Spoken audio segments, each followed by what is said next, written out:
Matthew chapter 18 from the Webster Bible. Chapter outline.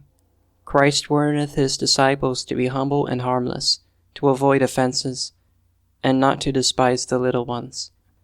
Teacheth how we are to deal with our brethren when they offend us, and how oft to forgive them, which he setteth forth by a parable of the king that took account of his servants, and punished him who showed no mercy to his fellow.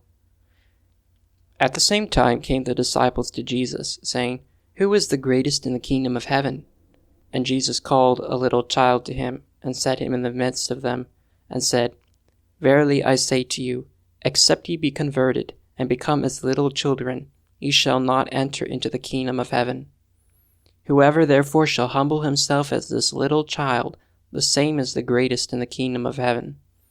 And whoever shall receive one such little child in my name, receiveth me. But whoever shall cause one of these little ones who believe in me to sin, it were better for him that a millstone were hanged about his neck, and that he were drowned in the depth of the sea. Woe to the world because of offenses! For it must needs be that offenses come, but woe to that man by whom the offense cometh. Wherefore, if thy hand or thy foot causeth thee to sin, cut them off and cast them from thee. For it is better for thee to enter into life halt or maimed, rather than having 2 hands or 2 feet to be cast into everlasting fire. Or if thy eye causeth thee to sin, pluck it out and cast it from thee. It is better for thee to enter into life with 1 eye, rather than having 2 eyes to be cast into hell fire.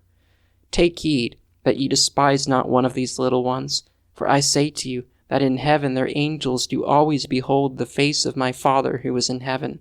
For the Son of Man is come to save that which was lost. How think ye, if a man hath 100 sheep, and one of them is gone astray, doth he not leave the 99, and go to the mountains, and seek that which was gone astray? And if he findeth it, verily I say to you, he rejoiceth more over that sheep than over the 99 which went not astray. Even so, it is not the will of your Father who is in heaven that one of these little ones should perish. Moreover, if thy brother shall trespass against thee, go and tell him his fault between thee and him alone. If he shall hear thee, thou hast gained thy brother. But if he will not hear thee, then take with thee 1 or 2 more, that in the mouth of 2 or 3 witnesses every word may be established. And if he shall neglect to hear them, tell it to the church. But if he shall neglect to hear the church, let him be to thee as a heathen and a publican. Verily I say to you, whatever ye shall bind on earth shall be bound in heaven, and whatever you shall loose on earth shall be loosed in heaven. Again I say to you, that if 2 of you shall agree on earth concerning anything that they shall ask, it shall be done for them by my Father who is in heaven. For where 2 or 3 are assembled in my name, there am I in the midst of them. Then came Peter to him, and said, Lord, how often shall my brother sin against me, and I forgive him?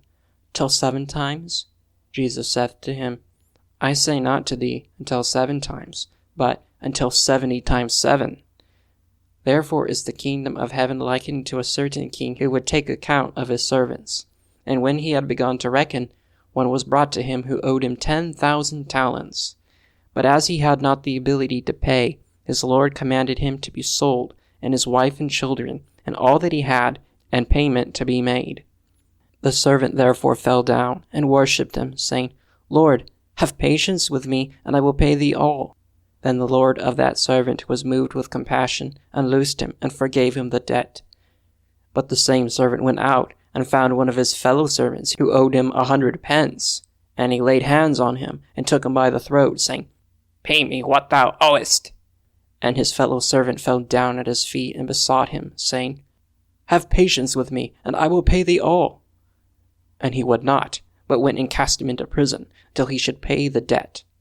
So when his fellow servants saw what was done, they were very sorry, and came and told to their Lord all that was done.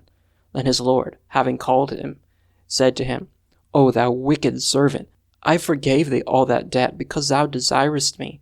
Should thou not also have had compassion on thy fellow servant, even as I had pity on thee?